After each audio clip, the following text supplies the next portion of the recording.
Insecure itu pasti ada. Gak ada Yes. orang yang luput dari perasaan insecure. Meskipun perasaannya sekecil apapun gitu loh. Kayaknya dia lebih pinter deh. Oh, kayaknya dia lebih ambisius deh. Di situ kayak bakal ada sih feeling cemburu.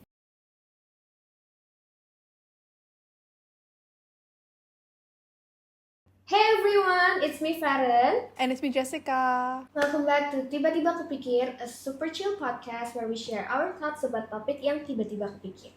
Here we're gonna share and discuss our thoughts about what we think and what we know based on our experiences. So if you're in your pacar gua atau gua hobi cemburu banget ya era, this is the right channel for you. So, di episode kali ini kita bakal bahas sesuatu yang juga mungkin pasti pernah dirasakan semua orang, terutama kalau kalian in a relationship. Aku disclaimer dulu, aku sebenarnya tipe orang yang jealous banget. Nah, hari ini kita bakal bahas gitu. Jadi, before we dive into the topic, kita bakal sama-sama nge-breakdown dulu apa arti dari jealousy itu sendiri. Oke, Jessica, what is jealousy? Jealousy itu adalah perasaan yang muncul ketika kita merasa ada kemungkinan orang yang kita cintai atau orang yang kita sayangi itu akan menghilang. Oke, aku sebenarnya mirip, tapi lebih ke menghilangnya karena diambil sama seseorang. Bukan hanya diambil sih, tapi kayak dimiliki maybe, or Iya. or someone that I love itu lebih prefer with this other girl maybe dibandingkan gua. Jadi Benar. kayak ada perasaan dimana kamu tuh terancam. So, katanya jealousy itself itu punya beberapa tipe. Dari yang paling sederhana, which is itu adalah kayak mild discomfort. Kamu cuma ngerasa kayak, oh aku gak nyaman, I don't like this kind of feeling, tapi cukup sampai situ aja. And the second one is intense fear. Kamu mulai ada rasa kayak ketakutan. Dan yang terakhir mungkin ini yang udah ekstrim, which is anger. Kamu udah mengeluarkan reaction dari ketakutan kamu. Jadi awalnya dari discomfort, terus kamu mulai takut, and then kamu mengeluarkan this kind of reaction, which is kamu marah. Dan menurut gua cemburu tuh akarnya tuh banyak banget antara dari perasaan insecure, perasaan gua cukup gak ya untuk orang ini, gua cukup cantik, gua cukup pinter, gua cukup ambisius gak ya untuk orang ini gitu. Antara itu satu, atau enggak bisa juga dari pengalaman masa lalu atau enggak trauma yang mungkin sebelumnya pernah diselingkuhi atau pernah diduai, sama aja sih itu. Cuman kayak ya mungkin ada perasaan dimana kayak oh dulu kalian pernah percaya sama orang tapi kepercayaan itu dirusak, makanya sekarang mungkin sama pasangan baru kalian lebih gampang cemburu atau gimana takut gitu ya. So habis ini kita mungkin bakal breakdown satu-satu. Yang pertama yang kayak tadi Jess ngomong, past experiences itu mungkin salah satu yang menjadi kemungkinan terbesar seseorang tuh bisa jealous. Jadi misalnya contoh, di masa lalu mungkin how other people, nggak cuma pasangan kamu, men-treat kamu itu bisa menjadi men-create satu trauma. Kalau kalian penasaran about trauma, kita ada bahas juga di topik kita sebelumnya. Nah, jadi trauma itu tuh yang membuat kita menciptakan sebuah mindset kalau semua orang itu mungkin melakukan itu ke kamu. Misalnya kayak tadi, kamu trust someone, your friend misalnya, tapi tiba-tiba di belakang dia mengkhianati kamu. Nah, di situ kamu akan mulai timbul satu lapisan kayak ketakutan, trauma. Gue barusan mau ngomong itu. Kalau kalian ingat di episode yang trauma itu kita pernah ngomong your body remembers trauma. Jadi ketika ada sesuatu, ada situasi yang mirip dengan situasi yang kalian sudah pernah mengalami, badan kalian tuh atau nggak perasaan kalian tuh bakal otomatis ngerasain hal yang sama. Jadi mungkin contoh di hubungan sebelumnya kalian pernah diselingkuhin dan kalian tahu perasaan itu kayak sangat betul. Mungkin sama pasangan baru kalian kayak nggak sengaja mengalami situasi yang agak mirip, terus badan kalian udah reaksi duluan tanpa kalian kayak harus asumsi atau apa, kayak udah reaksi duluan yang kayak oh kok gini ya. Nah yang kedua, menurut aku ini adalah salah satu jealousy yang bisa terjadi walaupun kamu belum in a relationship. Misalnya baru PDKT atau kamu baru suka sama seseorang, itu juga bisa membuat kamu menjadi jealous. Trigger kedua ini adalah insecurity atau kayak kekurangan self esteem. ketika kamu sendiri merasa diri kamu kurang, akan ada orang-orang yang kamu merasa menjadi ancaman. Contoh, kamu lagi demen sama satu orang ini, cowok ini lagi berinteraksi sama beberapa group of friends gitu. Kamu merasa insecure, kayaknya gue kurang cantik, kayaknya gue kurang anggun, kayak gue kurang apa. Dan kamu akan merasa, kamu akan compare diri kamu sama orang lain, dan kamu akan jealous sama orang itu. Kamu akan berpikir kayaknya cowok ini pasti akan lebih suka sama cewek lain instead of me. Nah, biasanya itu muncul dari situ juga. Sebagai duta self love, teman-teman gue tuh tahu banget Duta self-love. kayak kalau gue tuh tipikal orang yang kayak lu harus self love, dan gue juga apply itu ke diri gue sendiri. Jadi kayak gue merasa kayak self love gue lumayan tinggi. Cuman menurut gue insecure itu pasti ada. Gak ada orang yang luput dari perasaan insecure meskipun persennya sekecil apapun gitu loh. Jadi kalau ada ancaman atau enggak orang-orang lain yang kita otomatis ngerasa yang kayak oh kayaknya dia lebih pinter deh, oh kayaknya dia lebih ambisius deh, di situ kayak bakal ada sih feeling cemburu. Tapi itu ada bagusnya juga loh. Itu bisa menjadi sesuatu yang membuat kita aware untuk kita tuh nge-self develop. Benar, tapi lebih yang kayak Yang penting jangan membawa itu menjadi sesuatu yang toxic aja gitu. benar. Kamu udah tahu, secure itu kan bisa menjadi apakah benar kamu kekurangan itu, misalnya kayak kamu kurang confident kah atau kamu kurang apa. Analyze dulu, itu emang hanya pikiran kamu aja atau itu memang beneran kamu lack of itu. Misalnya kalau kamu benar kekurangan itu ya, kalau misalnya sebagai orang yang healthy, kamu belajar supaya gimana sih caranya kamu bisa fill in the gap gitu. The next one is external influences. Jadi katanya nggak hanya datang dari diri sendiri, impact dari orang luar itu juga bisa memberikan kita jadi menciptakan sebuah rasa jealous. Aku kurang paham sih yang ini, maksudnya gimana, cuman kayaknya lebih yang kayak contoh, misalnya orang tua pacar kalian pernah ketemu kalian dan mantan pacar kalian, terus tiba-tiba mungkin tanpa sengaja orang tua pacar kalian tuh ngomong yang kayak kok dia nggak kayak gini ya, nggak kayak yang dulu. Ngerti nggak sih? Kayaknya itu yang dimaksud external factors, yang kayak oh omongan dari luar yang membuat dari awal gue nggak insecure apa gue jadi kayak oh iya ya kalau gini gitu. bener, Kayak hal-hal kayak gitu deh. Aku tiba-tiba kepikiran. Jadi dulu aku tuh nggak pernah merasa jealous kalau misalnya my partner tuh nggak post foto aku di sosial media. Tapi one day tiba-tiba my mom bring this up, terus dia kayak bilang kayak menurut aku aneh aja sih kalau misalnya pasangan kamu even on your birthday aja story juga nggak post. Nah itu jadi membuat kita jadi kayak muncul rasa insecure, dan dari insecure itu bisa jadi jealous. Mungkin kayak gitu ya, Mas? Iya, kayak external factor tuh kayak gitu deh. Nah tapi kalau misalnya tadi kita udah tahu apa aja sih yang bisa men-trigger, tapi kita juga harus tahu kira-kira gimana sih strategis atau kayak cara-cara tips untuk manage kalau misalnya mungkin kamu udah keburu jealous atau misalnya kamu sebelum itu terjadi gitu. Yang pertama itu adalah self-reflection.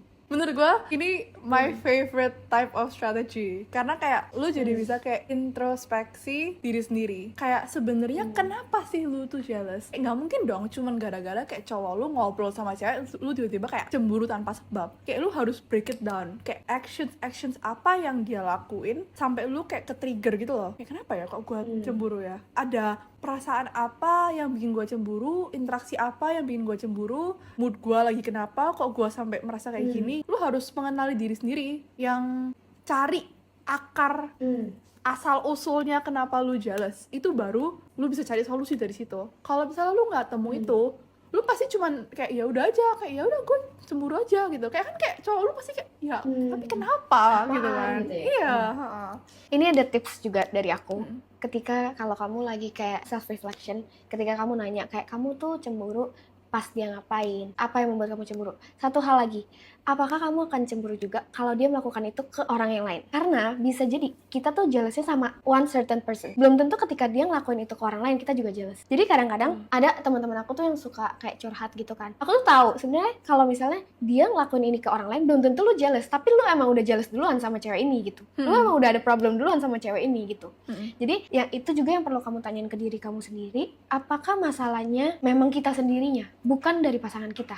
Karena jealousy sendiri tuh bisa jadi itu semua dari ya pikiran kita sendiri. Strategi satunya untuk menangani cemburuan adalah open communication. I know open communication in terms of cemburu itu bisa agak uncomfortable at times. Karena kayak kadang ego lu dan pride lu tuh kan gede banget kan untuk ngomong kayak gue cemburu gitu kan. Gue jealous Gue jealous nih gitu. Tapi menurut gue ini satu hal yang penting, yang kayak oh by the way ketika ketika tadi lu kayak gini gue agak nggak nyaman gitu. Gede-gedenya ego dan pride kalian harus bisa komunikasiin ke pasangan kalian, karena kedepannya kalau misalnya ada hal-hal kayak gitu terjadi lagi gitu kan, mending pasangan kalian udah tahu harus ngapain atau gimana yang bikin kalian nyaman. Dan ingat, ketika kalian mau memulai topik ini, kalian juga harus the tone of your voice, cara kamu, di mana kamu ngomongnya, kapan kamu ngomong, itu juga penting. Benar. Jangan sampai ketika setiap kali kamu ngomong gini, itu tuh udah jadi sesuatu topik yang kayak, ini lu mau ngajak berantem ya,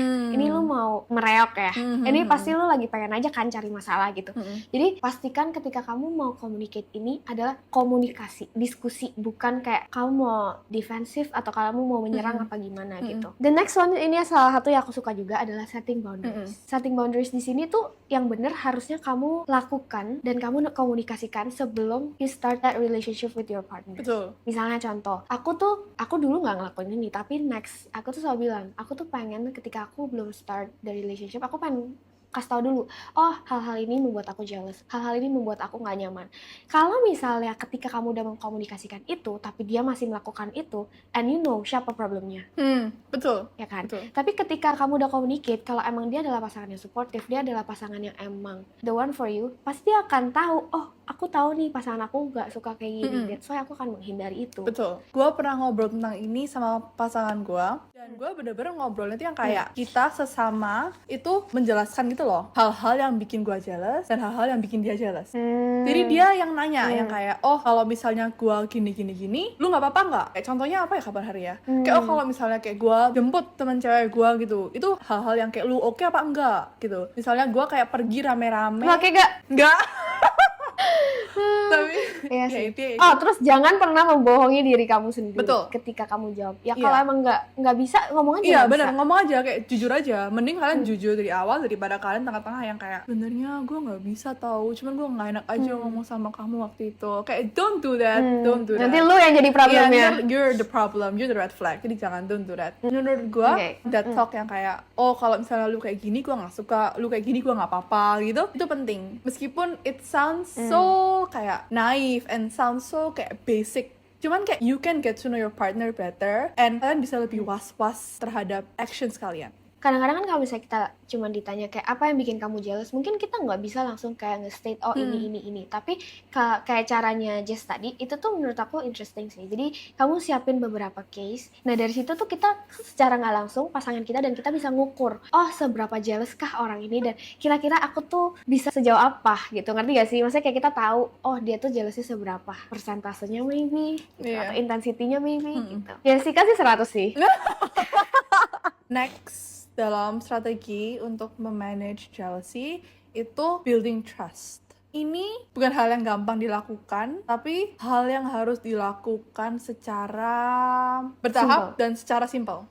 Kayak gimana tuh? Sesimpel ya, untuk kalian menunjukkan kalau kalian tuh emang jujur orangnya, kalian emang gak ada nothing to hide, ya harusnya gampang dong. Kayak ninggalin HP sama pacar, tinggalin laptop sama pacar, ya hal-hal sesimpel itu. It shows that you have nothing to hide, and I think for your partner it's important. Jadi biar partner lu bisa yang kayak, emang orangnya berarti kayak dia nggak ada disembunyiin, I can trust him or her. I think building trust tuh juga shows through actions ya. Apalagi misalnya pacar kalian lagi mau kumpul-kumpul sama teman-temannya, nggak ada kalian gitu ya contohnya. Di situ kalian bisa perhatiin dia seberapa intensnya ngabarin kalian, dia ngasih tahu nggak dia bareng siapa aja, dia ngomong nggak dia nebengin siapa pulang, temennya ini temennya itu. Ngerti nggak sih hal-hal kayak gitu? Jadi kayak shows through action aja gitu loh. Kalau misalnya terkait building trust ini, kayak bukan tipe yang kayak kamu tuh harus trust aku gitu. Kayak itu kan cuma kata-kata gitu, bukan hal yang bisa di langsung oke gitu.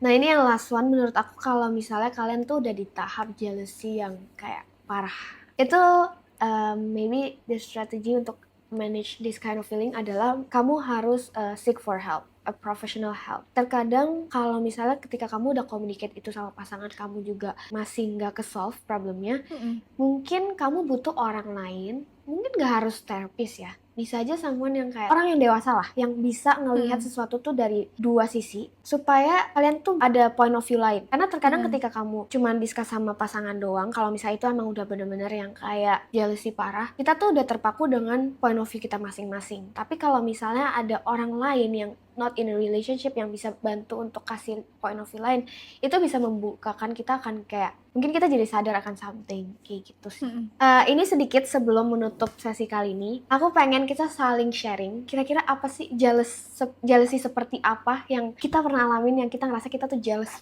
parah. Gue gak bisa.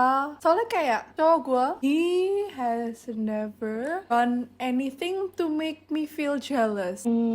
Kayak gak ada gitu loh hal-hal yang dia lakuin yang bikin gue kayak kok dia gini ya, kok dia agak deket ya sama nih cewek. Kayak enggak sih. Atau kalau enggak, kira-kira apa yang bakal bikin kamu jealous banget? Tapi gue tau ini dia gak mungkin lakuin sih, karena gue udah ngomong kayak gue gak suka kalau pacar gue kayak gini. Cuman kayak gue gak suka kalau cowok gue misalnya pergi berdua gitu sama lawan jenis. Gue gak suka aja sih, dan itu gue pasti jealous. Meskipun jealousnya bukan yang kayak gue insecure cowok gue bakal diambil gitu, enggak sih. Tapi lebih yang kayak lu udah tahu kayak this is like out of my boundaries, like lu udah tahu I'm uncomfortable with this, kenapa lu masih lakuin gitu loh.